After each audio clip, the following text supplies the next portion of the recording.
The land of Britain was once considered a myth by the mighty Roman Empire. To them, it was nothing more than an old legend. This would change in the year 55 BC when Julius Caesar set his sights on this fabled island and sailed towards its shores. The historical discovery would end in defeat. Almost a century later, the Romans found glory when Roman Emperor Claudius stepped foot on British soil. They set their eyes on Stonehenge, using the sacred site for their worship and rituals. Londinium was established, and the Romans seized control of the land. But what happened next in the history of the United Kingdom? To understand this fascinating land, we must start from the very beginning.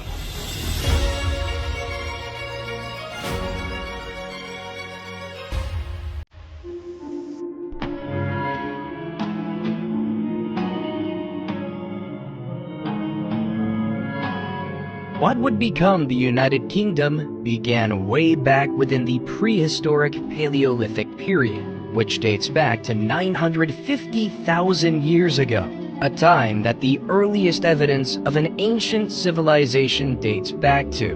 The first settlers that arrived in Britain were hunter-gatherers who traveled from Europe around 8000 BC and are now known as the first Britons.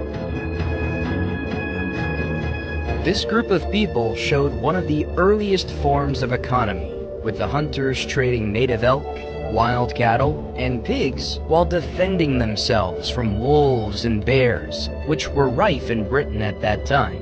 Over the years, people have discovered a large quantity of tools, such as carved stone edges and hand axes. It is incredibly rare to find human remains from this period, which has made it difficult for experts to determine which form of hominids were living there at any particular time.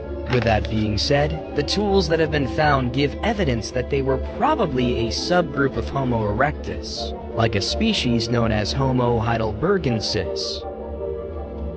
Trying to follow the movements of the Homo erectus is also very difficult, with the early sites that have been discovered being divided by many years and spread out around Europe, making pattern forming difficult. At one time, Britain was part of the European mainland, and not the island we know today. This made it incredibly easy for groups to spread and relocate to other parts of the landmass. As the land moved and water levels rose, groups were cut off and were left to evolve. These early inhabitants relied heavily on both hunting and scavenging, which have been proven by the wooden spears discovered in Essex, which are believed to have been crafted around 450,000 years ago. It is often the stone tools that survive, so finding wooden remains is an incredibly rare and valuable find in terms of the information they provide. The hand axes would often get worn down over the years, with flint flakes chipping off them. It is these flakes that give archaeologists a trove of information, especially when they can trace the technique of making them, the complexity of the tool, and the type of stone used. In fact, hand axes were not used to chop down wood, but were more likely a way of cutting up animal carcasses for eating. Because of the simplicity of the tool and the expertise of the hunters after creating several of them, they've been discovered in high volume at some ancient sites. This proves that groups often returned to certain places and that they chose not to carry the tools with them as they traveled, instead making new ones on arrival. As the techniques in tool-making advanced, the Neanderthals of Britain began strategizing with their weapons to hunt larger prey like woolly rhinos or mammoths that once called Britain their home. The next phase in the prehistoric period is known as the Upper Paleolithic era, which saw humans physically evolve into what we are today, with only a few elements of our ancient ancestors still surviving in one form or another. This is why we still have wisdom teeth, which were once crucial for eating raw food. At this time, Europe would have been an incredibly harsh and cold place to live as a result of the last ice age. This led to many inhabitants leaving at certain times when the climate dropped to ensure their survival. This was not only to prevent freezing to death, but to ensure that they were able to find plenty of vegetation and animal prey all year round. Limestone gorges also offered shelter to people living in Britain around this time, with deep caves and overhangs being invaluable places to set up camp. Around 11,300 years ago, Britain began to warm up, which began a substantial phase of growth, which saw birch and pine trees flourish, as well as other forms of greenery. Other forms of woodland also spread across the land, including oak, hazel, lime, and elm, which are still in abundance to this day. Particular animals that remained after the colder climate changed, such as reindeer and horses, drawing hunters that were accustomed to tracking and killing the animals. This led to many of them traveling across Europe and settling in Britain. As the climate continued to warm up, many of the inhabitants had to change their prey to red deer and boar, as other animal species migrated or died out. This change of prey forced humans to evolve their tools and technology in order to survive. Around 6,300 years ago, during the Mesolithic period, many groups began setting up winter and summer camps, which allowed them to live in an ideal environment that catered to their needs when the natural climate changed through the seasons. Sticking to one place would use up all their food and resources, such as wood for making fires. Without these things, they would perish. Spending time in another location meant that the local habitat could repopulate again, which humans could hunt once they returned.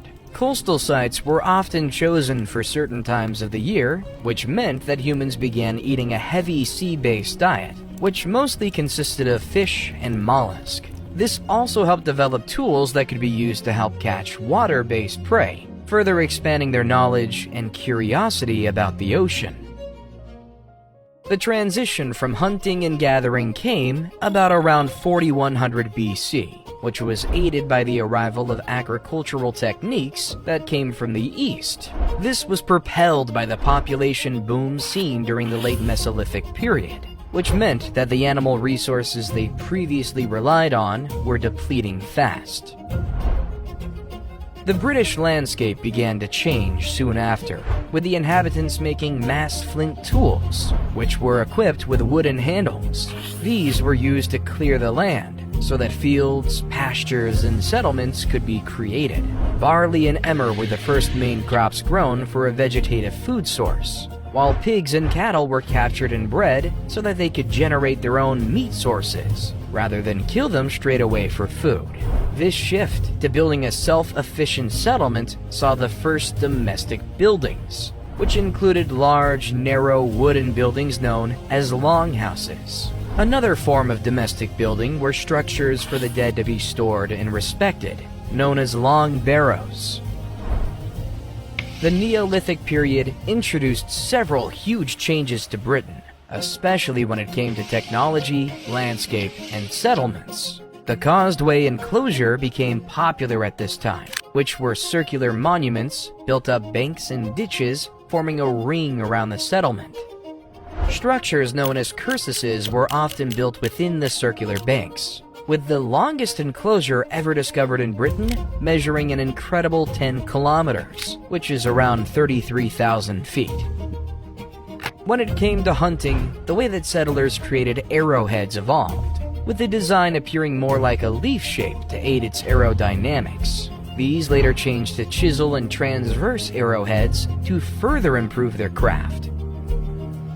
This was a result of social changes, which were no doubt influenced by different groups mixing that shared their crafting expertise.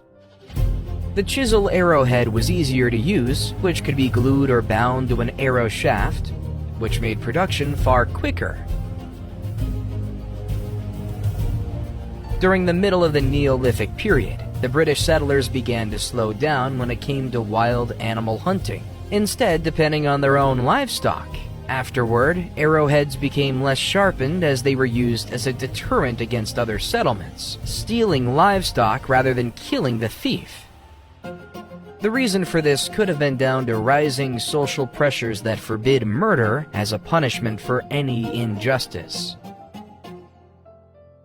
Between 2600 and 2200 BC, monuments known as henges were erected, one of which being the famous Stonehenge found in Wiltshire, England. While there is no definitive proof, it is believed that the henges were used for rituals and astronomical observation. Because the ditches are located inside of the banks, experts have concluded that it wasn't used as a form of defense, but rather as a symbol of defense.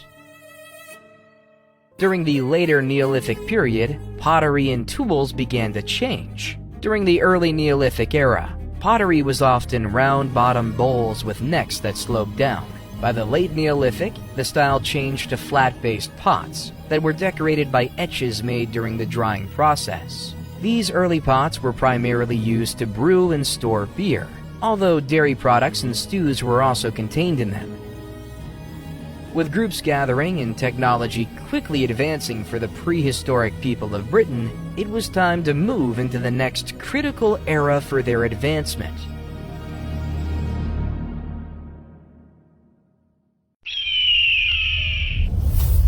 The Bronze Age. The arrival of metal and beaker-style pots represents the change in Britain, ushering in the Bronze Age of the country that began in 2200 BC.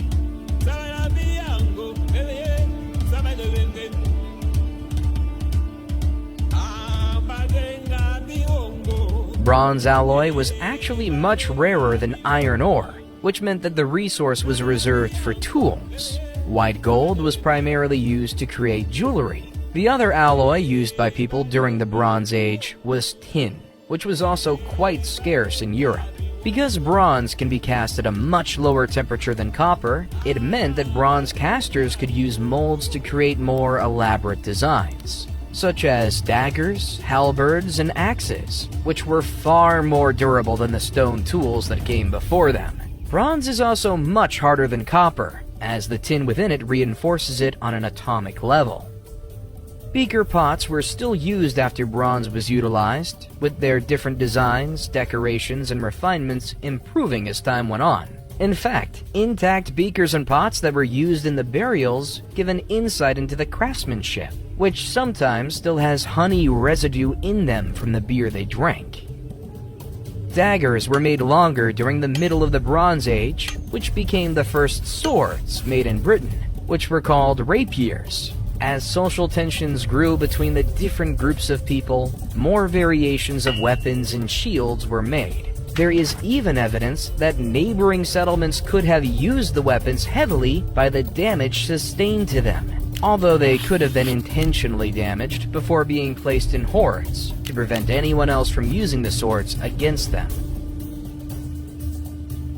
While there is evidence of human remains being cremated in the Bronze Age, it's likely that much of the remains were scattered or placed in moving water. This is evident from the lack of bones found within burial sites, where more bodies should have been located. This shows that the people of this time mastered fire and ways of increasing its heat to successfully burn human remains and cast metal. It was during the Bronze Age that boundaries around land started appearing, which were traded and claimed by dominant families.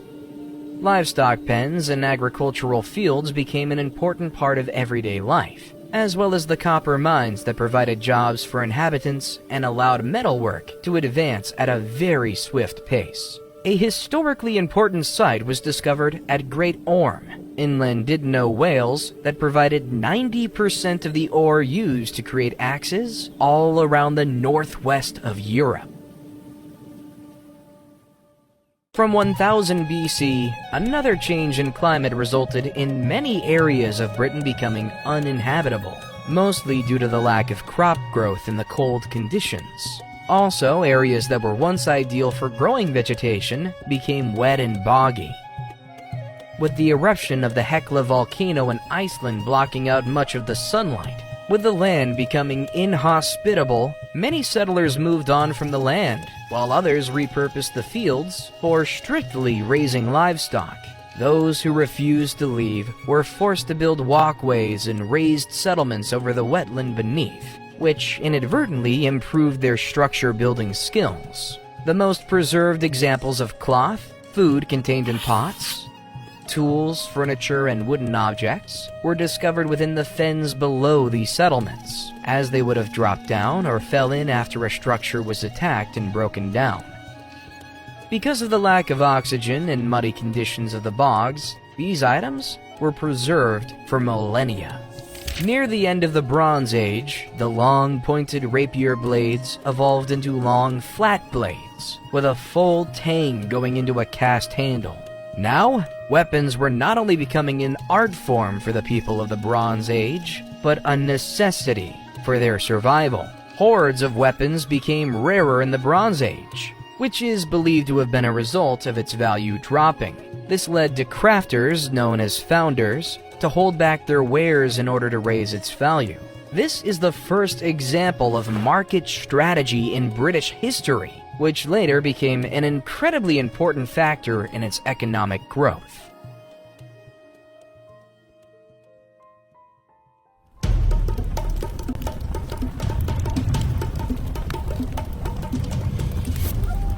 The Iron Age began around 1200 BC in the Middle East and southeast of Europe, which is best known for the extensive iron and steel crafting that took place. While it was rare, there were some settlers who were dabbling with the smelting of iron during the end of the Bronze Age. Although it wasn't until the Iron Age that the craft skyrocketed around Europe. The Iron Age was vital to the advancement of the human race, as it helped speed up civilization growth, provide more resilient and permanent settlements, and opened up more possibilities when it came to crafting tools and creating weaponry that kept up with the advancement of other groups spread around Europe who could pose a threat. Because steel is much stronger than bronze and lasted longer, it improved the creation of tools. These tools were also developed for agricultural use, which further established long-lasting settlements around Britain. It wasn't just tools and weaponry that saw an evolution, as art, farming techniques, religious beliefs, and alphabetic writing started to rise in Britain. The European Iron Age started in the Mediterranean region and moved towards the center of Europe as the years went by. In 600 BC, the skills in iron crafting spread to the northern part of the continent. The early Iron Age was dominated by a group called the Hallstatt Chiefs, who were the elite and most powerful of the age. It was within this culture that saw the first fortified hill forts, with domesticated animals and livestock raised on their land. These would later become castles and palaces, which were not only a form of defense, but a way to boost the wealth of their family. In 450 BC, however, the Hallstatt culture crumbled, and the chiefs lost their power. This led to other groups rising to power in Europe, including the Mycenaeans, Greeks, Etruscans, Romans, and Celts, who used their iron and steel manufacturing to craft durable weapons and advanced armor. Out of all of these groups, it was the Celts that became the most powerful. The Celts were broken up into different tribes that were spread throughout Britain. Despite being advanced enough to share a common language, they were named after Keltoi, which was the Greek word for barbarians. The Celtic culture began to rise as early as 1200 BC. With the groups spreading throughout Britain, Ireland, France, and Spain as their population grew and moved around. Although they stayed mostly in Britain and Ireland, with some of their vocabularies still existing in modern-day language. While they were around for a considerable amount of time during the Iron Age, it wasn't until around 700 BC that they were documented in history by the Romans, who called them Gaeli, another word meaning barbarians. Despite their name, the Celts were among the most successful people in British history, with them controlling many parts of the continent, which include current-day Ireland. While the Celts thrived for centuries, when the Roman Empire grew and spread across Europe, Julius Caesar launched an all-out attack on the Celts, slaying thousands and crushing their settlements and culture to claim their territories. Caesar's Roman army later tried to invade Britain, but they failed, allowing the Celts to populate the land. But when it comes to the Romans' involvement in the history of Britain, their story was only just beginning.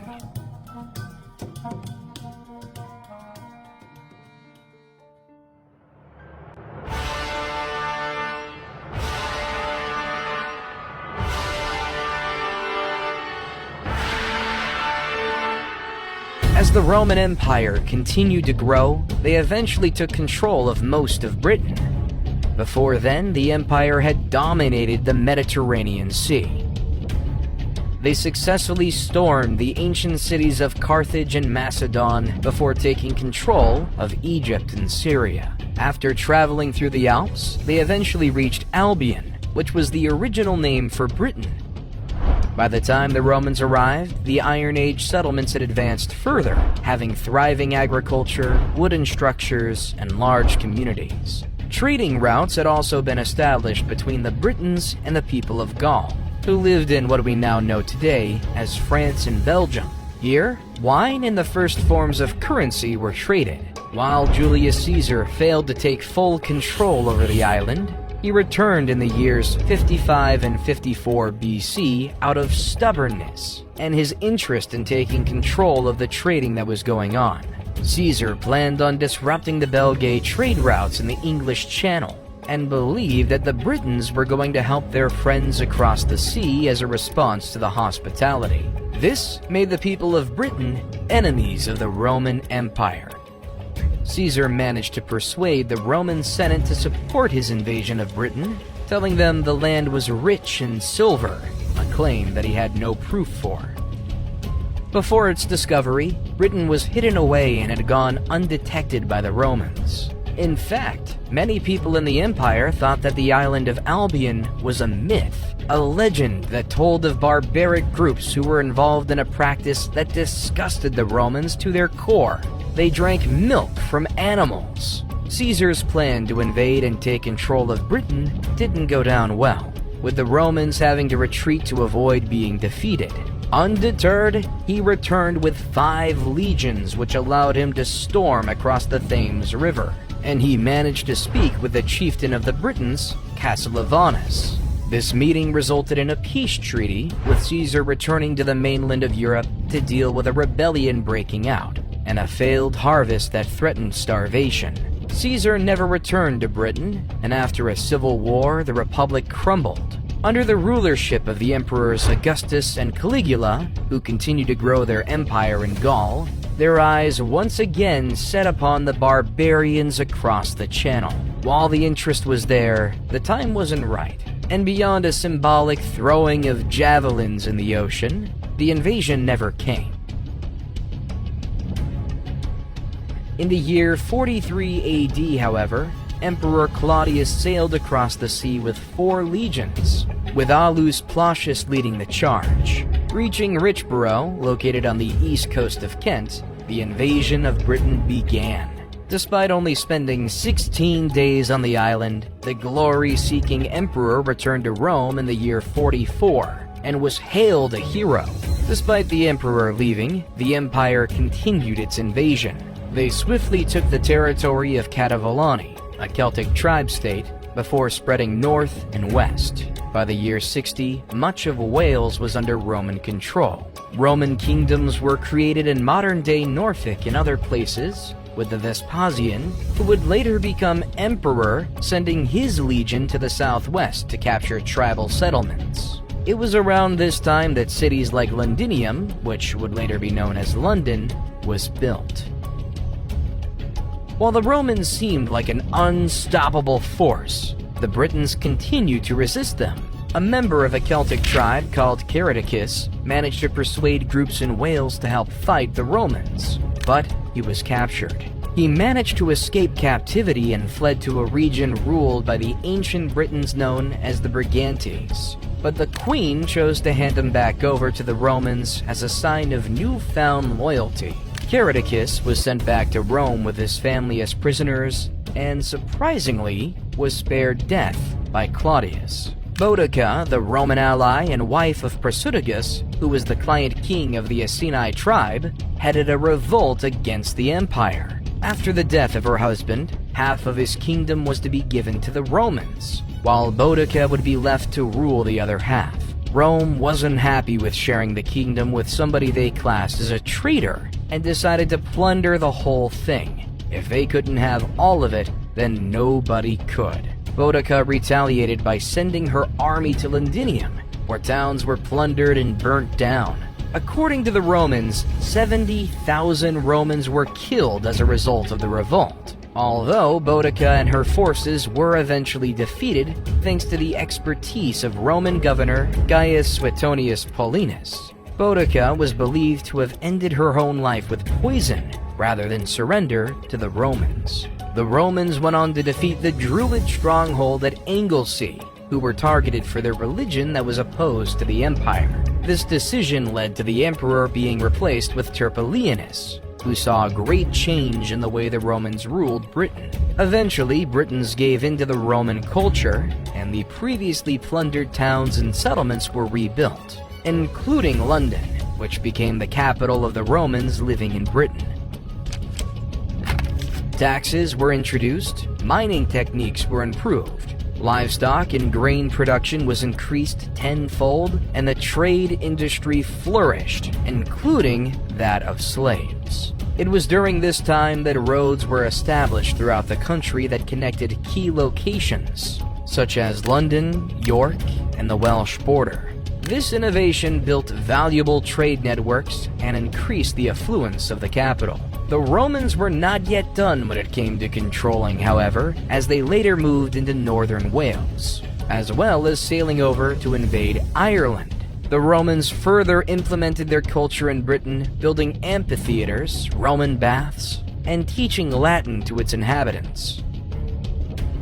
By the year 130, formidable military garrisons were built throughout the continent and other territories ruled by groups the Romans considered barbarians, such as the Balkans, were encouraged to aid in the Roman expansion. Britain was eventually split in half, which was called Britannia Superior and Britannia Inferior, in order to rule more efficiently. The problem for the Romans was that the more they spread out, the more attention they got from other enemies. The island saw a barrage of attacks from the Picts of Scotland, the Scots of Ireland, and the Saxons who traveled from Germany. For a period, a successful rebellion led to the kingdom separating from Rome, although it was recaptured in the year 296. By the end of the 4th century, and with the emergence of Christianity on the continent, the Romans slowly lost control of Europe. The lack of food resources such as grain spelled the end of the Roman Empire.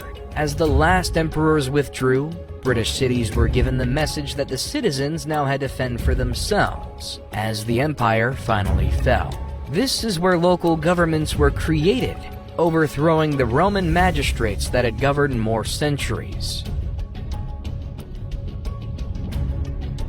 Despite Britain no longer being a part of Rome, their culture continued and shaped the country we see around us today. In the decades that followed, heretics battled Christians. Saxons from Ireland and Scotland raided English coastal cities, and Europe began to fall in what was known as the Dark Ages. Britain broke into smaller kingdoms, and a phase of regression began. While Britain saw some truly formidable enemies, their most challenging foe was one they didn't see coming.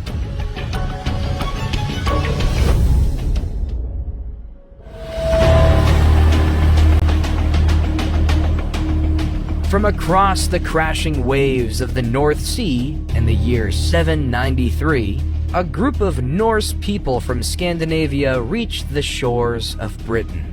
The first major violent incident committed by these invaders was the plundering of a Christian monastery, ushering in the 300-year-old age of the Vikings.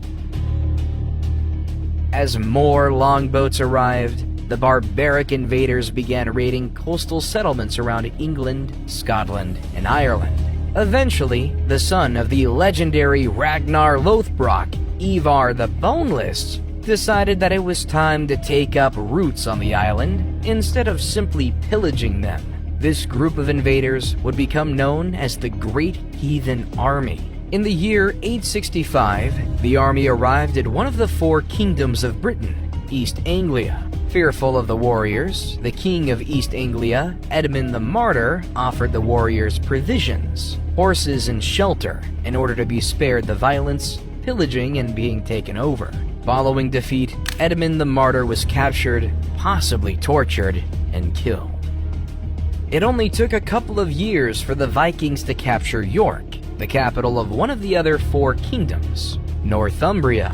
By the year 870, all of the kingdoms had been successfully taken over by the Vikings, except for Wessex. At this point, it was the Danish warlord Guthrum the Old who was leading the Norse army, while Alfred the Great remained king of Wessex. The two forces met in a bloody battle in 878, known as the Battle of Edington, where Alfred the Great claimed victory. This led to the two factions making a deal, which became known as the Treaty of Wedmore. In a strange turn of events, one of the requirements of the treaty was to have Guthrum baptized, with King Alfred becoming his godfather. The Vikings were also ordered to leave Wessex and never return. Soon after, the two rulers made another deal that defined boundaries and opened up trade routes between the two factions. Over many years, Viking customs had taken full effect in the territories they owned, including London. This land would become known as Danelaw, with Derby, Leicester, Lincoln, Nottingham, and Stamford becoming the most important towns under their control. These 5 boroughs were ruled by 5 Danish armies, all under the control of Jarl, a Viking elite. For almost a century, the Vikings and Anglo-Saxons lived in harmony, trading, working, and even mating with the opposite factions. Many words we use today also came from the old Viking language, such as words beginning with sk, such as sky. Other words derived from Old Norse include the word ugly, which stemmed from the Viking word ugligur, husband, which came from husbandi, gift, which came from gipt, aeg, that became egg, and Thursday, which came from the Viking word for midweek, which was known as Thor's dagger, or Thor's day. It was the Vikings' strong belief in a law system that not only developed the word law in the English language, but also the word wrong, which expresses their belief in differentiating from what was deemed unacceptable when it came to their beliefs. While Alfred the Great used the time of peace to build forts and other forms of defense within his kingdom, his daughter Athoflat used the strongholds to wage war against the Vikings. After her husband died in the year 911, she took control over the kingdom of Mercia, which gave her the name Lady of the Mercians thereafter. The 5 boroughs under Viking rule were eventually defeated, and in 954, the last Nord king, the legendary Eric Bloodaxe, was forced out of the region of Northumbria. This ended the era of Danelaw, which was now known as England. Although the Viking reign was squashed, those that retreated were not finished with the land they called home. In the year 1013, Sweyn Forkbeard and his band of Viking warriors returned, with the leader becoming the first Danish king of England. After the death of the king, his son Canute the Great took over until he passed away in 1035. The rule of the Vikings ended when King Harald successfully thwarted King Harald Hardrada of Norway in 1066, in a conflict known as the Battle of Stamford Bridge.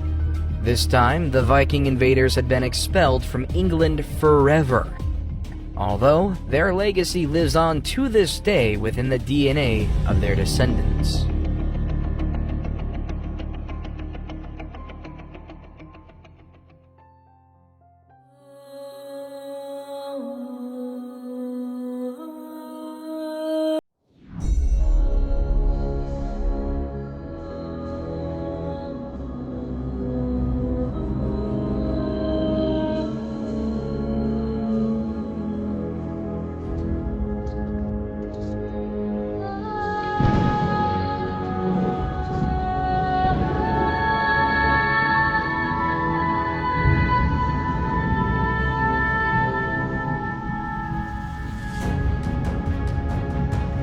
The Middle Ages and the Viking Age overlap, with this period starting around the year 400 and lasting over 1,000 years. Ending in 1485, this period is broken down into 3 sections: the early, high, and late Middle Ages. We have already covered the early Middle Ages with the rule of the Vikings and the Anglo-Saxons, after the fall of both of these groups in 1066. after the defeat of Nord ruler King Harald Hardrada and Edward the Confessor. The latter who saw defeat by the Normans during the Battle of Hastings. While the Anglo-Saxon time came to an end, during their time, they made great strides in advancements to their settlements. Families began building a single house for all their generations to live in, from the youngest child to their grandparents. These homes were made from wood and had thatched roofs to keep them dry and warm. All the houses were built close together, with a grand hall being the focal point of their community. The heart of the home was known as the hearth, which was a fire that would be used to cook food, provide a light source, and keep the family warm. It wasn't just homes that the Anglo-Saxons improved, but the agriculture of the land. In fact, the main form of work during this period was farming. This involved cultivating crops, breeding, raising, preparing, and trading animals, as well as chopping down trees to create more farmland and to construct new buildings. Even the children were put to work during this time, who would herd cows and sheep with the help of the dogs they trained and took care of. There were also incredibly skilled professions within Anglo-Saxon communities, including blacksmiths who made everything from weapons to tools, carpenters who built furniture, carts, and bowls, cobblers who used leather to make shoes, and jewelers who used precious metals to craft beautiful items that could be traded with the wealthy. In fact, it was the Anglo-Saxons who invented the plow, which completely changed the way farming was done. They also discovered that when tamed, a horse could do a much better job of pulling plows through the soil than oxen, speeding up the farming process exponentially. Regardless, their time had to come to an end, with the Anglo-Normans taking root. The Normandy dynasty began with William I, also known as William the Conqueror, who ruled England until his death on September 9, 1087. The invasion of England was no easy feat, with even the mighty Roman Empire struggling to take over completely. This heralded William as a hero, which brought him much attention throughout the rest of Europe. It was during his reign that the landscape of the continent changed dramatically once more. The first stone-built Norman castle was built in Wales, with others joining them throughout the island. In fact, the Normans invaded much of Wales and built their castles to establish strongholds against anyone who opposed them. The Normans brought beautiful stone architecture to England, including the breathtaking Canterbury Cathedral, which was finished in 1077, the Tower of London, finished in 1078, the Oxford University, which was founded in 1096, and the commission of the Domesday Book, which recorded land valuation throughout England and parts of Wales. While William was considered a great ruler by the Normans, the feudal system implemented in the country meant that Anglo-Saxon landowners and farmers were now peasant farmers, working for whatever governing power was above them. They were stripped of their heritage, hard work, and wealth. The feudal system saw a quarter of the previous owner's land given to William the Conqueror, while another quarter of the land was donated to the Church of Rome. The remains of the land were given to the people who were loyal to William, who held high status. In return, these people were tasked with the duty of creating an army from those living in the area, if William ever needed it. For these noble folk, however, the job was beneath them, which led to them putting knights in charge of recruitment and training. The peasant farmers who the crown stole from were not spared this duty, with them being forced to swear allegiance to the knights. With their advance in agriculture came more variety in the food they grew and ate. The Normans grew a liking to spiced food, often cooking with caraway seeds, ginger, cardamom, pepper, and nutmeg. Because the Normans celebrated Christmas, these ingredients were added to their traditional winter meals, with the affluent of society having grand feasts that included pheasants, peacocks, wild boar, jellies, and custards. Common foods eaten by peasants were salted or pickled foods such as pickled herrings, bacon, and vegetable broths because they took longer to expire. While the noble members of the land washed their feast down with wine, the peasants drank strong ales. The high and late periods of the Middle Ages, which spanned the 11th to the 13th centuries, saw a great deal of change that negatively impacted the country. The feudal system encouraged huge social changes in class systems, while rebellion saw mass upheaval, while the introduction of the Renaissance saw introduced artistic expression and storytelling that would eventually give famous playwrights such as William Shakespeare and Christopher Marlowe the tools to tell the common people political or romantic stories that were often inspired by real-life events from the past. This period of time has been romanticized by literature and modern media, portraying the period as one with blushing maidens, eye-watering feats, majestic castles watching over the people of the land, and knights bravely galloping into battle mounted on a steed. In truth, it was a difficult and dangerous life for most of the populace. Eventually, after several sons of William the Conqueror spent time on the throne, William the Conqueror's grandson, Stephen of Blois, became king in the year 1135. This started a huge civil war in Britain known as the Anarchy, which lasted from 1138 to 1154.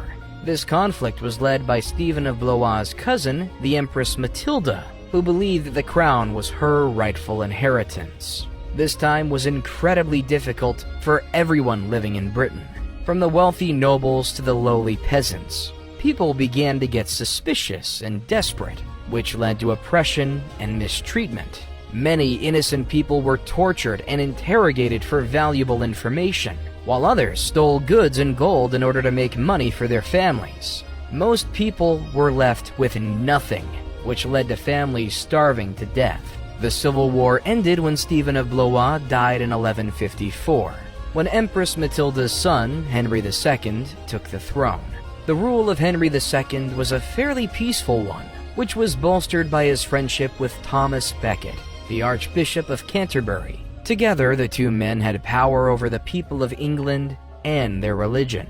Unfortunately, the friendship wasn't long-lived, with Henry ordering the murder of Thomas Becket inside of the Canterbury Cathedral. The freedom of a man was complicated during the 12th century, with some men being connected to land ownership but forced to pay the lord. Others only paid rent but owed no land, while some found themselves in the middle, owing a service to a master while having to pay rent for the land they lived on. If at any point someone couldn't pay their taxes, they would then have to answer to a master overlooking the area, while the non-free people, known as serfs, could be freed of their obligation. Another way of escaping control was to escape to another borough and live there for a whole year.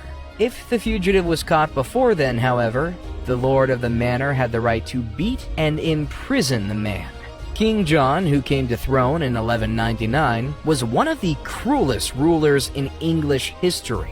He was greedy, violent, and a tyrant. He struck fear in the hearts of his subjects, increasing taxes so that he could use the profit to hire mercenaries to keep everyone in check. No one was spared the wrath of King John, with even the Pope finding himself on the wrong end of the king. In the year 1208, John refused to accept a man named Stephen Langton as the Archbishop of Canterbury after Pope Innocent III decided to ignore the king's suggested candidates. Regardless, the church bells of Britain were not rung and the church stopped burying people. But King John still refused to allow Stephen Langton to take up the role. This resulted in the Pope excommunicating King John, which absolved all English subjects of their oath of allegiance to him, which caused him to lose all power over them. This blow to King John resulted in a revolt breaking out in the country, and the King of France used the chaos to challenge the rulership of England. With the upheaval, King John was forced to sign a very important charter called the Magna Carta, agreeing that the country would abide by many laws and justices, 4 of which are still present to this day. These are the 4 clauses. With no other choice, the French invasion in full swing, King John eventually accepted Stephen Langton as the Archbishop of Canterbury. This decision led to the forces of the country abiding the king again, which allowed them to defeat the French armies on the coast of Flanders, located in Belgium. In 1265, King Henry III was incredibly against the citizens of the country having any say in the kingdom's rulership. The Earl of Leicester, Simon de Montfort, thought differently and opposed the king. While the Magna Carta laid the groundwork for the prominent laws of the country, Simon de Montfort created the first Parliament of England, electing people to speak on behalf of the average person. Just like today, the representatives of Parliament had their expenses paid. In 1298, taxation control was given to Parliament, bolstering the institution. One of the most devastating pandemics in British history was the Black Plague, which devastated the population in 1347. In fact, over 200 million people died from the viral disease throughout Europe in total, with 1.5 million of those coming from Britain. The initial English plague lasted 3 years, ending in 1350, with the disease popping back up multiple times in the 50 years that followed. For many years, it was believed that the plague was passed on by rats, but it's now believed to be an airborne disease that would kill those infected in just a few days. Peasants were affected the worst, as there were so many poor people living in close contact with each other. Due to the unprecedented volume of people dying, rotting corpses were left piled up in the street, with the primitive science of the day offering no cure or prevention for the plague.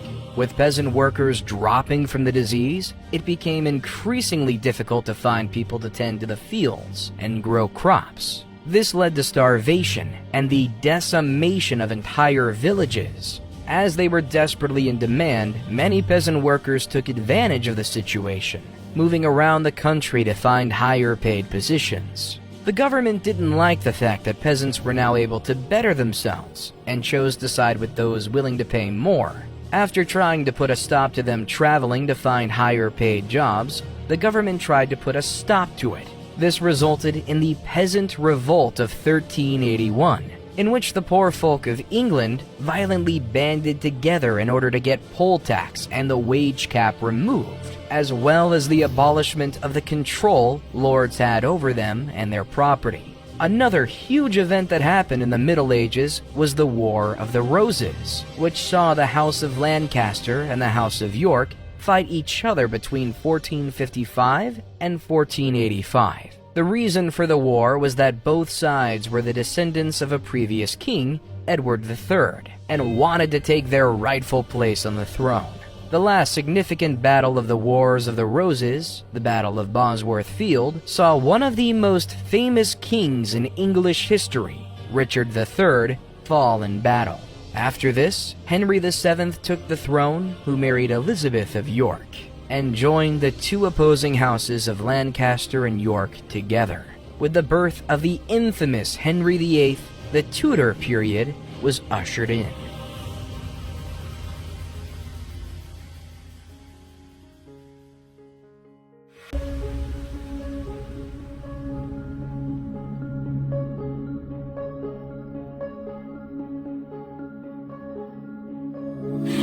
The Tudor period had a huge focus on the reshaping and rethinking of religion, politics, and the monarchy in Britain. After defeating Richard III's army during the Battle of Bosworth in 1485, Henry VII's rule saw the beginning of a 118-year reign for the Tudors, which saw a total of 5 monarchs sit upon the throne. In fact, the rulers of this period have become some of the most recognizable in English history. It was this rulership that played a huge part in shaping England, and later the United Kingdom, through the economic changes, the role change for women, and countrywide religious reform. The marriage between the two cousins brought the feud between the Lancasters and the Yorks together, bringing two of the most influential families of England together. Henry and Elizabeth went on to have 8 children together in order to cement the longevity of the family rule. Although only Arthur, Henry, Margaret, and Mary Tudor made it to their adult years. Arthur went on to marry Princess Catherine of Aragon, but soon died after. Princess Margaret married James IV, which earned her the title of Queen Consort of Scotland. Princess Mary went on to marry the French King Louis XII, and Henry VIII became the King of England.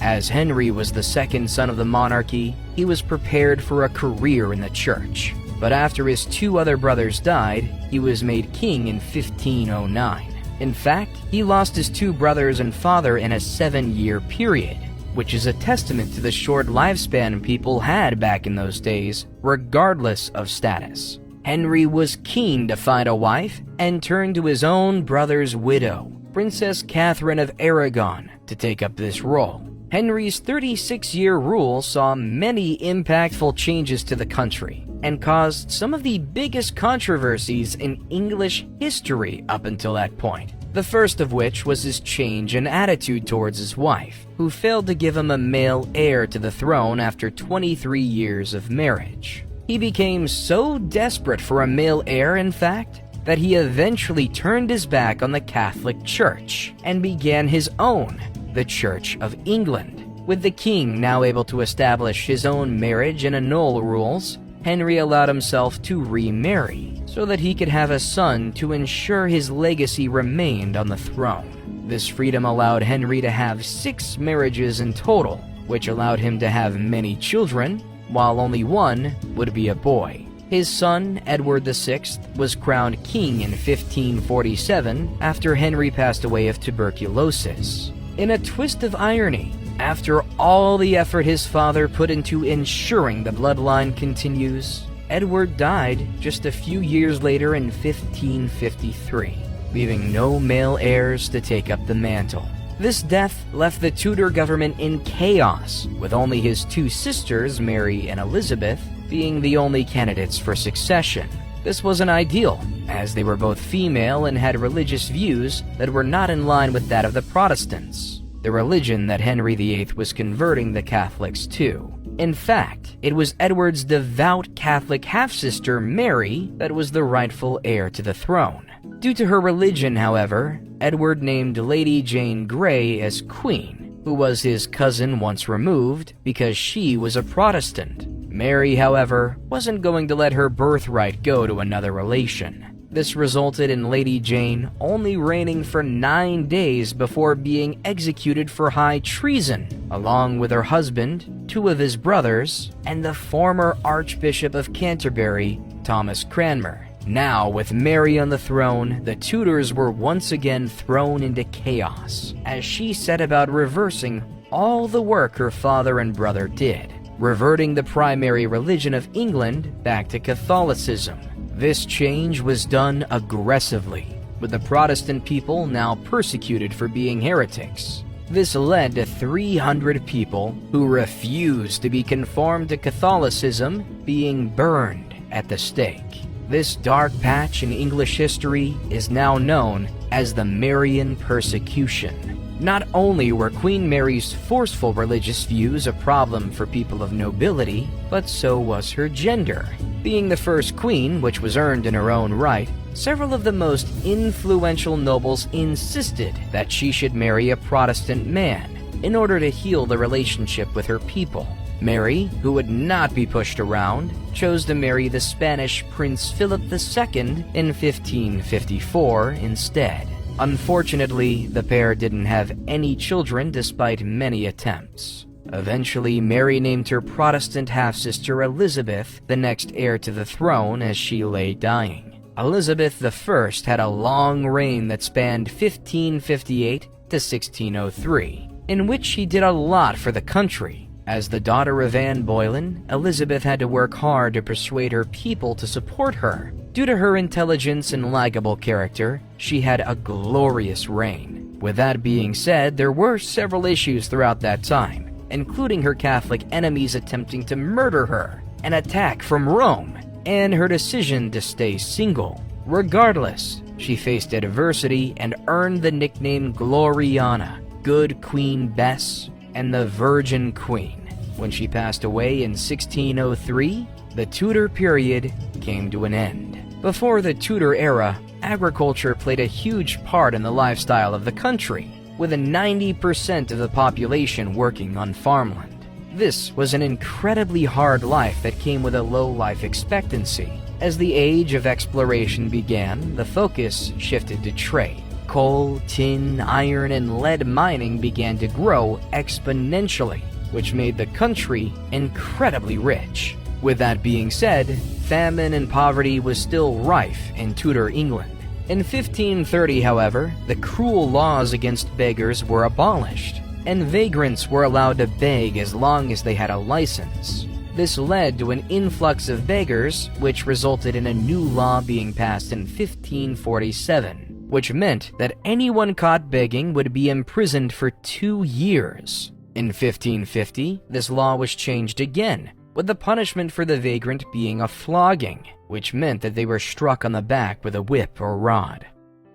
The rule of Elizabeth I introduced the Poor Law in 1601, which gave the poor a tax relief, as well as other forms of support. It was during this time that the criminal system took a preference to physical punishments, rather than being thrown into prison. This included flogging and putting into stocks, which would add humiliation to the punishment. Those who committed the more serious crimes, such as murder, still resulted in execution. The noble and affluent criminals would still be beheaded like previous centuries, while the poor and common population would be hung at the gallows, often with crowds gathering to watch the spectacle.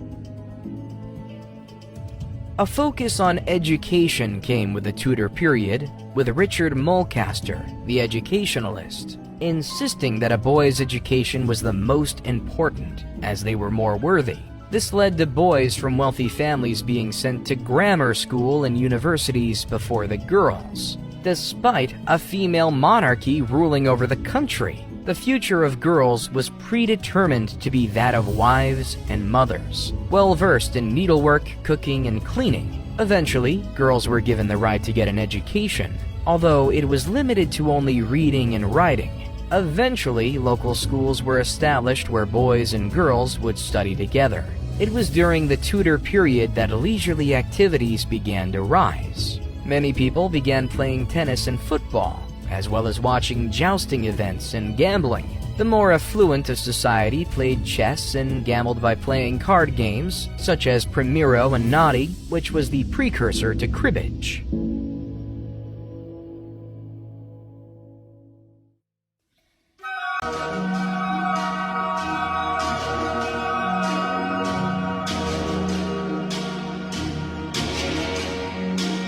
After Elizabeth I passed away in 1603 and the reign of the Tudors came to an end, James VI became king. James was the son of Mary, Queen of Scots, who had been executed for treason and had become a martyr for the Catholic faith. While many hoped that James would support the Catholic religion, he refused to repeat the same mistakes as Queen Mary by trying to roll back the Reformation. When the Catholics living in England didn't get the support they wanted, a group of people began to plot an assassination. This plan involved blowing up the Houses of Parliament on a day that they knew the king would be present. In 1605, Guy Fawkes and his group of conspirators stored a large volume of gunpowder in a storeroom that was directly below the House of Lords. Unfortunately for the conspirators, the plan was foiled on November 5th, which led to all of the men being hung, drawn, and quartered. This day became known as Bonfire Night, celebrated with fireworks every year on November 5th. Despite the assassination attempt, on the whole, James brought peace to the country, joining England and Scotland together, who had previously been locked in conflict. After James died, it was his son Charles that took the throne in 1625. Charles was devoted to the Anglican Church and loved the arts, which was reflected in his rule without a parliament in place. Eventually, he was forced to recall Parliament so he could raise money, but he refused to give them any power and control over the land and church. This led to a civil war breaking out in August 1642. This conflict snowballed, with the number of people killed estimated to be in the millions through the 9 years it raged on. The civil wars forced castles to go into service, some of which hadn't been used for their military purpose since the Middle Ages. Many of them were sieged by opposing factions in order to gain strongholds that would provide a strategic advantage. In 1647, King Charles was defeated by the Parliament's army, led by Sir Thomas Fairfax and Oliver Cromwell. Charles was held prisoner at Carisbrooke Castle, where peace negotiations were to take place. Unbeknown to Fairfax and Cromwell, however, Charles was secretly planning a second civil war, which broke out a year after he was imprisoned. This led to the king being executed in 1649. The news that a king had been beheaded shocked Britain and Europe, which led to the future Charles II trying to invade the country with the help of the Scots. This attempt failed, with Charles only avoiding death by hiding inside an oak tree at Boscobel in Shropshire. Government and church powers weakened after the beheading, which saw the rise of new and radical ideas, often spread through pamphlets. Growing religious sects began to preach about the second coming of Christ, a belief that spread throughout the country. At this time, Oliver Cromwell ruled the Commonwealth of England, Scotland, and Ireland, donning the title of Lord Protector. Although Cromwell had his own radical religious views, he allowed all religions to be practiced throughout the country. Cromwell used his army to keep control of the country right up until his death, when his forces weakened, and Charles II was free to return in 1660 to rule the country. The reign of Charles II, which spanned 25 years, saw changes to art, architecture, daily life, and leisure. In fact, it was this period that saw the revival of theaters. This period also brought some incredible scientific discoveries, such as the manufacture of phosphorus, which was dipped into wooden splints to create matches. With that being said, there were several disasters that happened during this time, including the Great Plague of 1665 and the Great Fire of London that broke out in 1666, after a fire broke out in a small bakery. The Catholic brother of the king, James, went under heavy criticism about whether he should be the next king. Regardless, he succeeded his brother, becoming King James II. While the king defended the throne against the Duke of Monmouth, his illegitimate Protestant brother, he became disliked by many for the violent trials of the rebels and policies put forward by the king. Eventually, William of Orange and the daughter of James invaded England, which led to James fleeing and the pair being crowned king and queen. The rule of William III and Mary II marked a peaceful period for the country. Mary's sister Anne took the throne afterward in 1702. While her reign was known for the victory over Louis XIV, the most monumental event was the Act of Union, which saw the beginning of a united Great Britain. Now, we've spoken a lot about the monarchy and rule, as it was the rich and powerful that could learn to read and write to document their lives and historical achievements. But what were the lives of everyday Britons like in the Stuart era? Most of the common people during this era were poor, with some forced to live in terrible conditions. This was only made worse by the influx in population, which saw entire areas impoverished and starving. This led to poor laws being implemented, which were first introduced a century before by Elizabeth I, which helped the poorest people of the country. Most of those working have a master above them who would provide them with a room and wages to live on. Vagrancy became a huge issue during this period, as the most impoverished of people were forced to beg or claim charity from family and neighbors. In fact, many poor people chose to travel to the New World in order to change their lives and make money. While times were most difficult at the start of the Stuart period, things got better near the end of it. For the poor, the focus was on finding the next meal.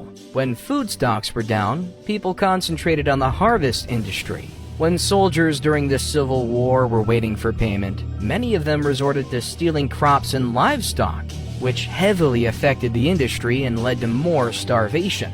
While the working class ate legume-based diets such as beans, soybeans, and lentils, the affluent ate rich meat diets and very sweet desserts. This led to many illnesses as a result, including diabetes and hemorrhoids. While there was a lot of poverty in England, many people held jobs to provide for their families. Merchants and store owners flourished during the Stuart era, which gave them the money to leave London when the plague broke out. In the country, many people were employed as shoemakers, blacksmiths, tailors, saddle crafters, and glovers, just to name a few. On the streets and cities of towns, many people sold a variety of wares, from oysters to furniture, as well as offering services that ranged from shoe shining to prostitution. Those working on farms would be in charge of milking cows, collecting eggs, tilling the fields, and taking care of the livestock. During this period, like those that came before it, roles were defined by the sexes, with girls expected to follow the orders of their father, brothers, husbands, and then their sons. The wife and mother of the family were put in charge of running and cleaning the house, preparing food, and raising the children. If a woman came from a wealthy family, she could avoid marriage and the duties that came with it, while poorer women chose to work as servants, wet nurses, or midwives. The sad truth is that many women only found freedom after being made a widow. Some could argue that when it came to relationships, aristocratic families had it more difficult than common people. The reason for this was because the influential and wealthy were forced to marry due to political or financial reasons rather than genuine love. Marriage was so important during Stuart Britain that an act was passed in 1604 that stated that a man who left his family or committed bigamy would be deemed a rogue, which would merit a punishment. For example, a case went to trial over a man named Thomas Middleton, who had to provide evidence to prove he was only married to one woman. In the later part of the Stuart era, a document called the Political Arithmetic was published, which talked about all of the people working in England, including those working in agriculture and manufacturing. In it, William Petty, the writer, expressed his concern about how gold and silver were now in scarcity, and that the country was growing poorer by the day. He also claimed that the focus on Ireland, Scotland, and America was a burden to the country and provided no advantage. While this opinion may sound harsh, many shared the opinion that England had overstretched its assets, which now meant the population was suffering as a result. By the early 17th century, Scotland, Wales, and Ireland were unified with England, and in 1707, Queen Anne officially packed the Acts of Union. Sadly, life expectancy was much shorter than that of today, with the likelihood of children dying being incredibly high. In fact, childbirth was dangerous for both the mother and the child. Without the medicines and treatments we have today, if the trauma and pain didn't kill the mother, infections would soon after. Experts believe that 25 women out of 1,000 died giving birth during the Stuart period. Other things that killed young people during this era were worms, plague, and dysentery, as well as an illness known as griping in the guts, which killed people through diarrhea and crippling stomach pain. A major factor in these kinds of illnesses came down to personal hygiene, which the Stuarts did not hold in high regard. This also led to parasites like fleas and lice infesting every level of social class. Intestinal worms were also common, with eggs being laid or passed into foods when being prepared. In their spare time, people living in the Stuart period would enjoy dancing, singing, and listening to live music at music halls and other venues. While higher classes went to the theater, common folk would enjoy betting on cock and dog fighting. Another blood sport that brought many people together were public executions, which would be held in town squares. During the Stuart era, food and drinks from other countries began to become popular in England. The reason for this was down to the global trade routes established via road and ocean, which also introduced wares never seen before on British soil.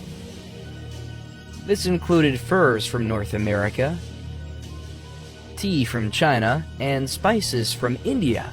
This is where the palate of the British people changed, with exotic wares and ingredients being welcomed into the culture. By 1633, strange yellow fruit known as bananas were found on market stalls, while the first coffee houses and tea rooms opened their doors. It was here that many people would visit to discuss politics and other business. During its early days, coffee was considered to be a man's drink, which led to women being banned from visiting the coffee houses. Women looking for a warm drink could visit tea rooms, however, while hot chocolate was available to higher class members of both sexes.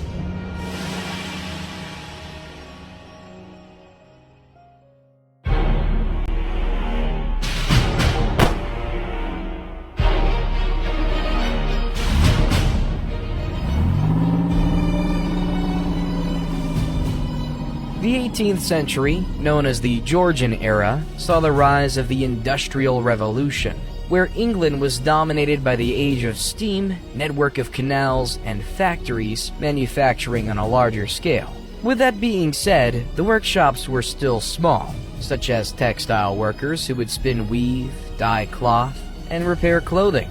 This industry was made up of thousands of small-scale operations. Areas of Britain specialized in a specific area of industry, such as metal production in the Midlands, mining in the Northeast, and glasswork in the West Midlands. State-of-the-art technologies led to breakthroughs in agriculture and industry, which changed the country exponentially. Food production was increased, which ensured that there were plenty of it to go around. Affording it, on the other hand, was a different matter for the poor.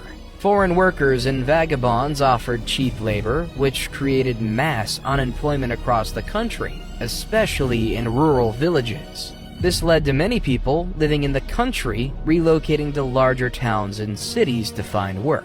These people were welcomed into the growing factories, which in turn increased manufacture and the development of technology. The only thing that slowed down production, however, was the limited power sources, with many businesses relying on water wheels, windmills, and horses to work large tools and machines. With the advancement of steam, introduced by Thomas Newcomen and his steam-driven piston engine, industries now had a way of increasing their workflow, as well as pumping water from flooded mines, transporting goods across the country via trains, and powering large textile mills. By the late 19th century, around 2,000 steam engines were in use in Britain. The Derby family of Shropshire re-imaged the iron manufacturing process, which offered stronger metals that were ideal for making machines and larger tools. With the help of steam engines, coal mining was made more efficient. In turn, the spoils were used to power steam engines across the company. This means that coal was one of the most valuable industries in the entire country. In 1769, Richard Arkwright created the water frame, which allowed large-scale textile spinning to take place. A short time later, James Hargreaves' spinning jenny was made available, which made cotton spinning much easier. In 1780, Edmund Cartwright's power loom continued this string of advancements, which made cheap clothing available to the entire population. As steam industries continued to evolve, so did the types of businesses using them. Factories began sprouting up all over the country, which provided goods and materials to many parts of the world. These companies provided jobs on a scale that had not been seen before. For example, Richard Arkwright's cotton factories in Nottingham saw almost 600 employees at their peak, while some factories in Birmingham had almost 1,000 employees at any one time during the 1770s. Even children were employed, as their small hands were ideal for intricate work, such as making buckles, buttons, and locks. Many of these businesses were incredibly dangerous work environments, not to mention that the workers were treated poorly. In fact, many compared some factories to prisons, with those who made mistakes or not working hard enough facing physical discipline. Workhouses and orphanages would send children to work in factories and mines, which put them in danger. Some would pass out through heat, while others got caught in fast-moving machinery as they were sent through them to maintain them. The canal systems, created to transport the coal supply around the country, also provided jobs for many people. The early systems were limited but incredibly important. For example, the canal commissioned by the Duke of Bridgewater connected Worsley to Manchester, which halved the price of coal within just a couple of weeks. With the success of the already existing canal networks, more and more were commissioned by the government. In 1815, over 2,000 miles of canal were available in Britain, transporting thousands of tons of precise metals, coal, and wares on barges towed by horses. With the focus being on the canals, the roads were left in a very poor state, many of which were flooded or overgrown with vegetation. This caused trades that traveled via wagon and cart to suffer. With food unable to be delivered by using the roads, Britain was facing a problem. To rectify it, the government passed the Turnpike Acts, which allowed new roads to be built and used a toll system to pay for their construction and upkeep. Headed by engineers like John McAdam and Thomas Telford, roads began to spread throughout the country in the 1780s. The improved roads not only allowed trades to operate again, but they actually made it more efficient. This meant that a stagecoach could travel from Edinburgh to London in just 2 days, which almost took 2 weeks 50 years previously. This was groundbreaking at the time, and further revolutionized industry in Britain.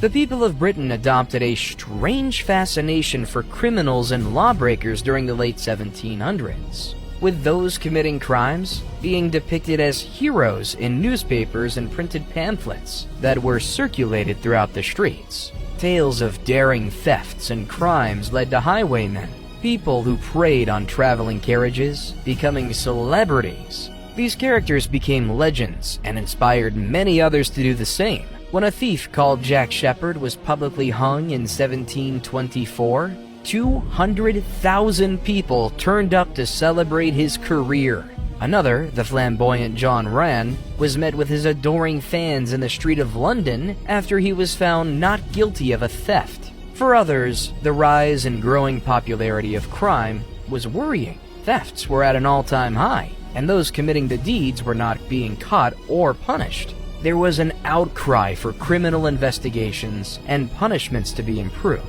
which eventually led to the police force we know today. Although it was very different in the early days, back then, the punishment of criminals was left down to the victims, who were in charge of the investigations. While there were 2 constables in each parish, these were people elected in the community who worked on a voluntary basis. This means that most of the police work was done after the men had done their day job, with some of them paying others to do the duty for them.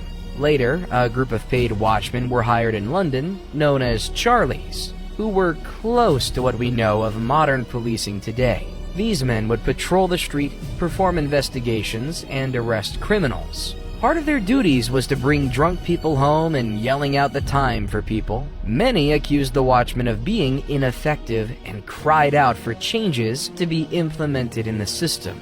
This opinion was listened to in the 1750s, with professional forces being established. In 1751, Henry Fielding started the Bow Street Runners, which saw the first armed men carrying out investigations and arrests on behalf of the public. The suspects of these crimes were judged by local magistrates without a jury having any say in determining guilt.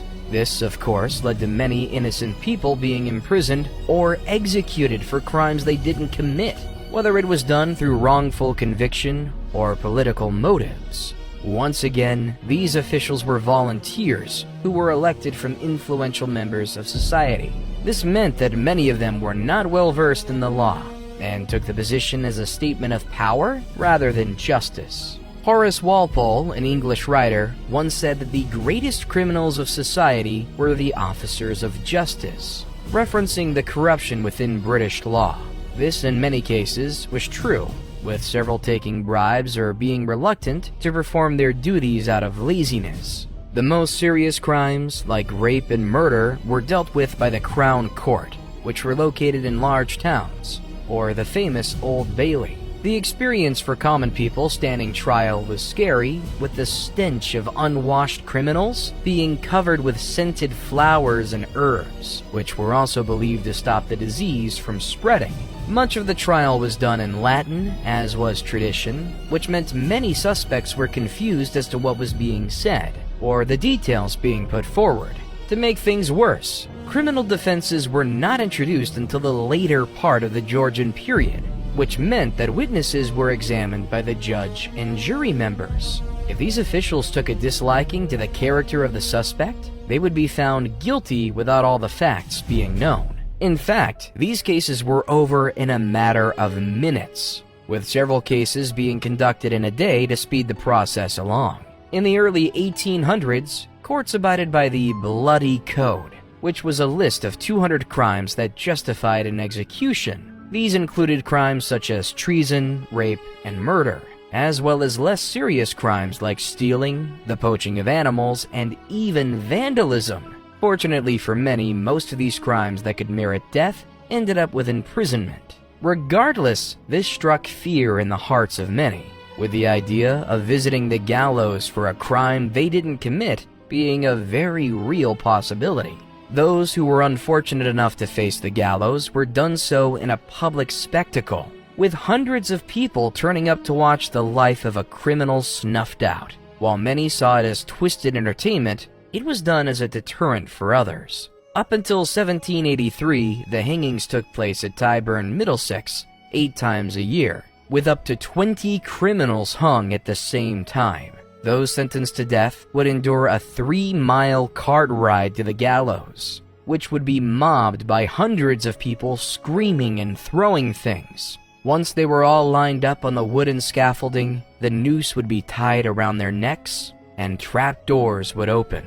After the executions, white doves were released as a symbol of respect, after which a moment's silence was insisted. Many criminals were often sent to American colonies, as well as Australian colonies, to serve their sentences through hard and unpaid labor. Other punishments included hefty fines, being flogged and whipped, and literally branded a criminal with a burning hot rod. These punishments were often done under the watchful eye of the public, who were allowed to pelt them with rotten fruit and vegetables. Lifelong imprisonment was also implemented at the end of the Georgian period, which were known as houses of correction. With the advancements of industry seen in the Georgian era, the 19th century saw a period of exponential growth that carried on through to the Victorian era. At this point, industries of rural and agriculture were dwarfed by factories and urbanization. This sudden change was a culture shock to many communities, and it took a while for the government and the people of Britain to get used to this new way of life. The Victorian era started in 1837 and ended around the outbreak of the First World War, despite Queen Victoria passing away in 1901. It was during this era that Britain saw another boom in the population, with figures doubling between 1801 and 1871. This was down to people being able to afford the upkeep of larger families as a result of the work opportunities the Industrial Revolution provided. Migration in the country increased population, although many left the country also. In fact, a large number voluntarily left for the American colonies in search of a better life in the New World. Large groups of Irish workers made up a majority of the migrants, especially in 1845, during the Irish potato famine that caused starvation in many parts of the country. People from Ireland, Scotland, and the English countryside flocked to industrial cities for work, as well as Jews from Europe and Russia. While conditions for working children were awful, a legislation for protecting child and adult workers was passed by Parliament, which was campaigned by Michael Sadler and the Earl of Shaftesbury. This forced safer procedures to be implemented within mines and factories, and also put an end to slavery within the British Empire. Education for children younger than 10 was also made compulsory, which nurtured the prospect of common people taking up more skilled jobs. The police force, which had evolved a lot since the 19th century, was more organized and efficient. They also began a prison reform program that saw conditions within prisons greatly improve. While there still were clear social class divides, social freedom and the ability to keep more of their money had improved many lives. Entrepreneurs taking advantage of the opportunities within the Victorian era used their wealth to rise in society, building huge houses and emptying domestic servants to take care of the household. In fact, in the 1880s, 1.25 million people in Britain were working as domestics, which was more than any other industry.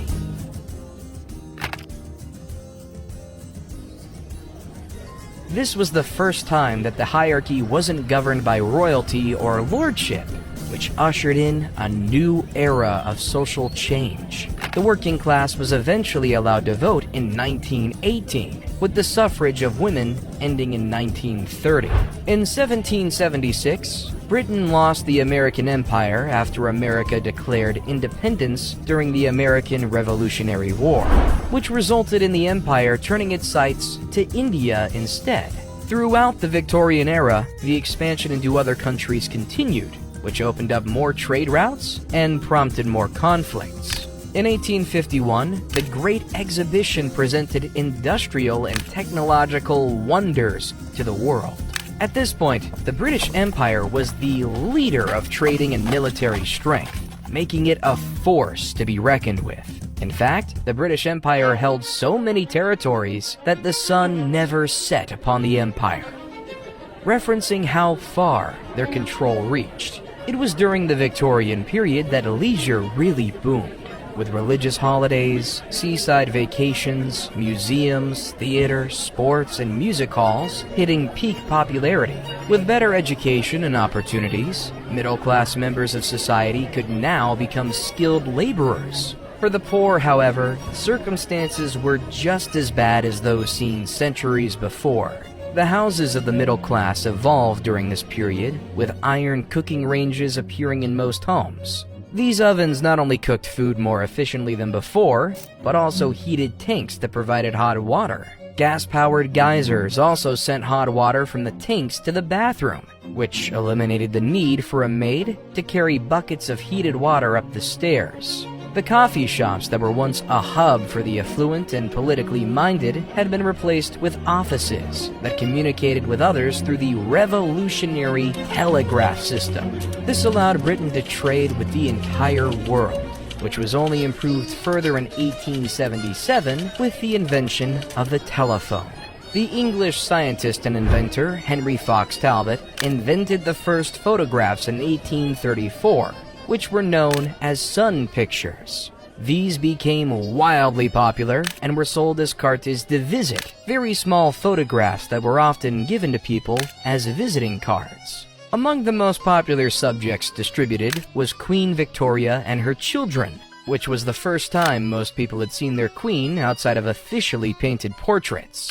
At the Great Exhibition, George Jennings presented his state-of-the-art lavatories, which he called halting stations. This invention proved to be more sanitary than people relieving themselves in secluded corners of the street, which led to public lavatories being erected. In 1852, a men's room was built in Fleet Street, with a woman's lavatory being built in the Strand.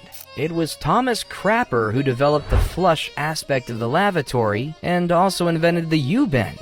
Many believe that the word for bodily waste came from Thomas Crapper's name, although the word crap actually came from the Dutch word krappen, which means to separate, and the Old French word crap, which means waste or rejected matter. Because cotton needs to be produced in a humid environment, many manufacturers established their factories in Manchester because of the volume of rain the city gets. Unfortunately, the factories were still full of dust and cotton fibers in the air, which resulted in many workers suffering from breathing illnesses. The large machines in these factories also posed a risk, with many of them not having any form of safety protocols or guards. This led to several cases of women being scalped after their hair got caught, as well as hands, fingers, and arms being caught and crushed in the moving parts. Children were often sent into or beneath the machines to clear blockages or replace intricate parts,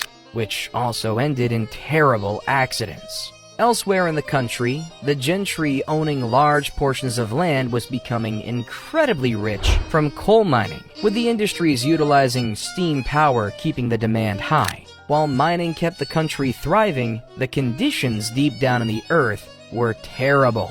Children were hired to drag the wagons from the coalface to the shaft foot, which would then be lifted to the surface because they were much cheaper and more obedient than horse-drawn carts. This was incredibly hard work and run the risk of being caught in a collapse. Mines got incredibly hot, which meant that workers wore very little clothing and had to drink beer to keep hydrated. The reason they drank alcohol was down to the poor quality of water, which caused diarrhea, dysentery, cholera, and typhoid, which would prove deadly to its drinkers. In 1815, Sir Humphrey Davy invented the safety lamp, which allowed deeper excavations into the earth. Later, ventilation techniques were implemented, although it wasn't until 1848 that compressed air systems were invented. Employing children under the age of 12 was banned in 1860, although the number of employees grew from 200,000 to 500,000 in Britain.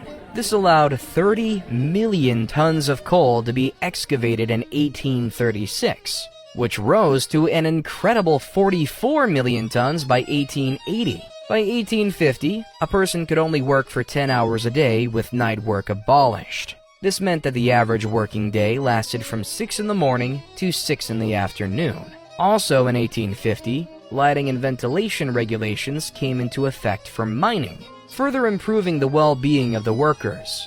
With that being said, mining was still an incredibly dangerous job, which wouldn't have been properly improved until the 1900s. It had become common practice to pay workers with tokens that could only be used at selected shops instead of paying them money.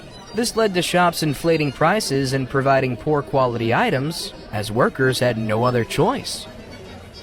The Truck Act, established in 1831, set to end this practice, but it took a long time for it to end completely. The British Empire proved itself to be the most innovative and captive market in the entire world due to its industrial breakthroughs. Unfortunately, it was this achievement that became its own downfall when it came to keeping all of its territories, as the prosperity inspired parts of the empire to become separate entities to seek their own success. At the time, the United States was growing at an incredible rate, forging its own legacy in technology and innovation.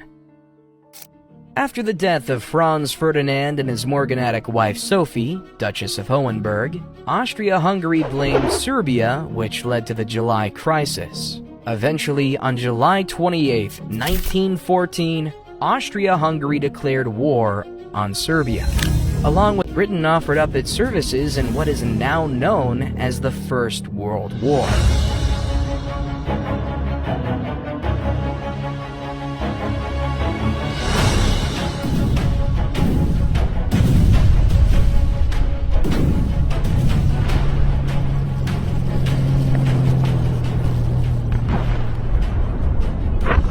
This explosive period ushered in the modern age, where the focus shifted from the monarchy and industrial revolution to the development of weaponry and strategic warfare that took the lives of millions. Due to trench warfare, the country saw unprecedented levels of death. By the time the fighting came to an end, 16 million lives, both soldiers and civilians, were lost. At this point, Britain was dependent on its industry and agriculture sectors. Industries shifted their production to supplying munitions for the war effort, with many forced to by the government. Agriculture supplied food to the country, as stocks being imported to the country became limited due to the threat of the enemy. While young men were enlisted in the army, women had to go work in factories, making bullets and uniforms, as well as working on farms. Women also worked in nursing and caring roles, as the casualties took their toll on resources. While it was those on the front line that fought for victory, it would not have been possible without the efforts of those back home in Britain. At the start of the war, miners were told not to join the army, as they needed to provide coal for the war effort. As the conflict raged on, however, miners were drafted as tunnelers, who were tasked with the dangerous job of digging tunnels to set explosives beneath enemy trenches, as well as placing landmines on the battlefield. The Germans were far more prepared for the war, which gave them a massive advantage in trench warfare. While there was a focus on drafting experienced miners, there was not enough to fill the quota, which led to civilians being trained as miners and sent to war. Eventually, the British were more skilled at tunneling than the Germans. With many miners enlisted in the army, there was a shortage of coal in October 1916, which led to the supply being rationed per household. Those who refused to enlist in the army were forced to become miners instead to help maximize the coal supply. Many people working in agriculture were enlisted in the army, which greatly affected the industry. Because U-boats were blocking imports coming into the country, farm work was crucial. This work was only made more difficult as blacksmiths and plowmen were taken from farms to fight, making it incredibly difficult to replace them. In order to replace the male farm workers, the Women's Land Army was established, which sent 260,000 women to farms to help agriculture work continue. While the war ended on November 11, 1918, sadly, this wasn't the last time Britain saw war and mass death.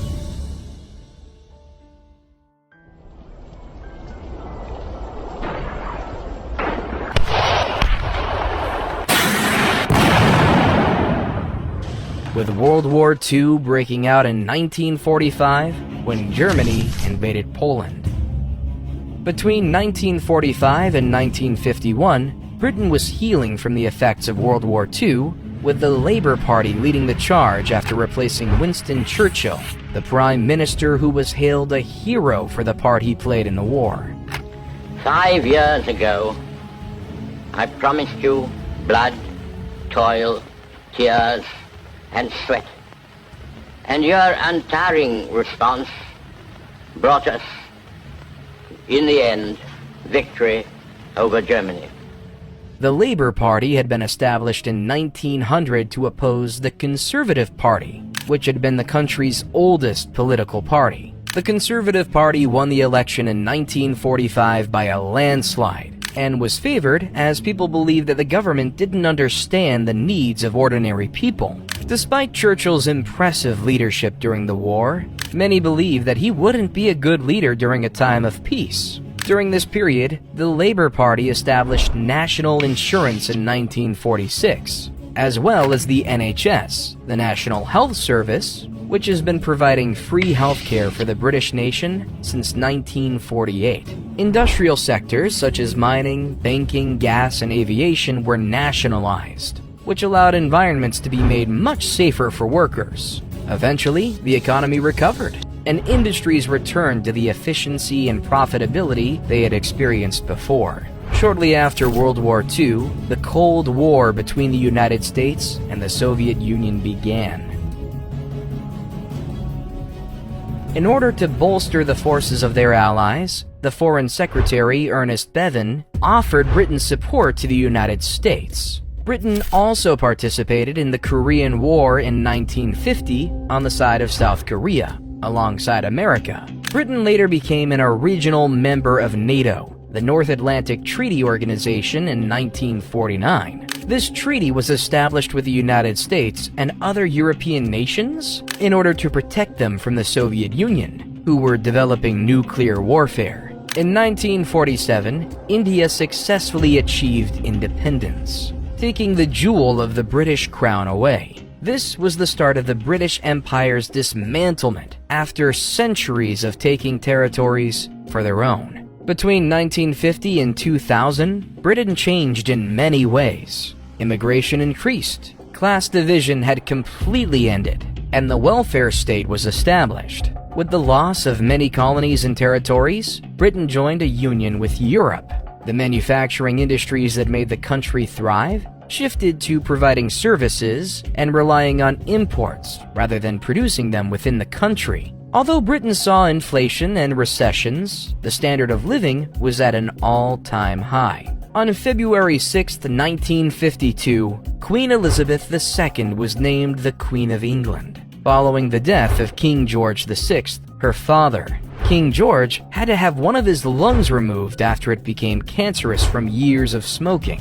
Although he did recover from the surgery, he suddenly passed away in his sleep from a coronary thrombosis, a type of blood clot in the heart. Although Britain was in peacetime after 1945, the threat of the Cold War led to the country spending heavily on defense. military supplies, and training. The threat of nuclear attack was terrifying, which led to funds being channeled into developing defenses. The leader of Egypt, Gamal Abdel Nasser, nationalized the Suez Canal in 1956, which was a huge blow to Britain's trade economy.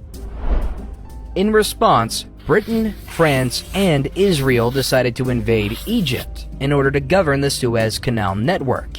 This was met with a lot of criticism from the United States and other countries, including the Soviet Union. This opposition led to the United Kingdom withdrawing from the invasion, as the United States and the United Nations put a lot of pressure on them. This resulted in the value of the pound dropping, as international investors withdrew their interest in assets. This led to a financial crisis that proved that Britain needed to rely on allies when it came to military strategy following the two world wars. The 1960s brought a new age of liberation and expression, with the culture shifting to new art, experimental music, and creative fashion. This period of anti-conservatism moved away from traditional institutions and practices, further diminishing the class divide. The country also went through a period of reform, which tackled issues such as abortion, divorce, sexual orientation, and racial discrimination, subjects that were taboo up until this point. Unfortunately, this period also saw one of the worst economic states the country has ever seen. Britain was spending too much money on their defenses and imports and wasn't investing enough in industry, causing jobs to be lost and profits to fall.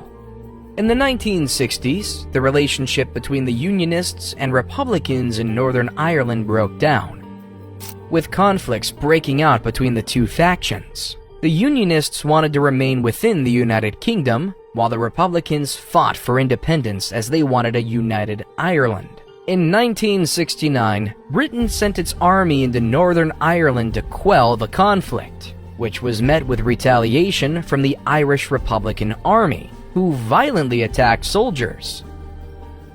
In 1972, 14 Irish Catholics were killed during a march, which became known as Bloody Sunday. This only heightened tensions, which led to Britain taking over the control of the Northern Ireland government.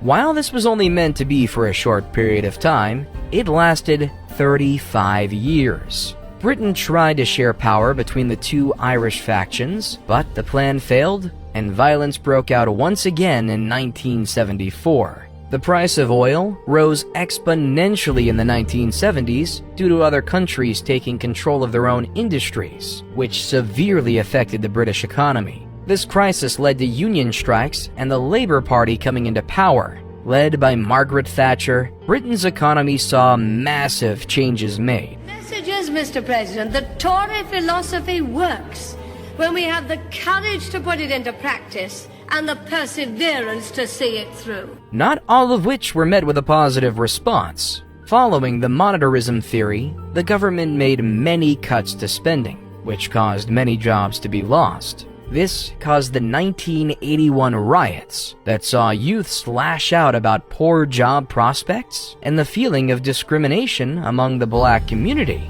In 1982, Argentina took over the Falklands, which was a British territory at the time.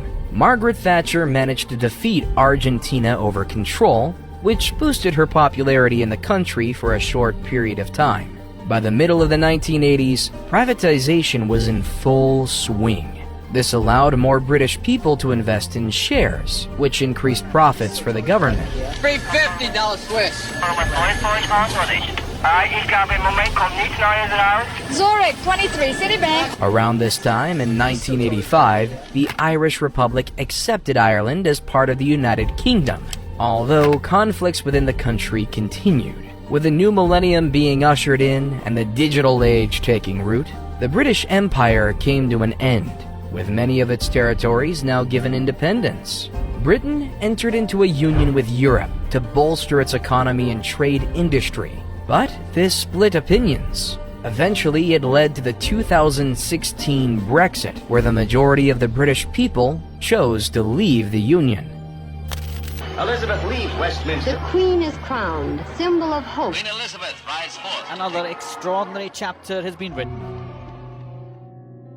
With the death of Queen Elizabeth II on September 8, 2022, after reigning for an incredible 70 years and 214 days, the United Kingdom moved into a brand new era.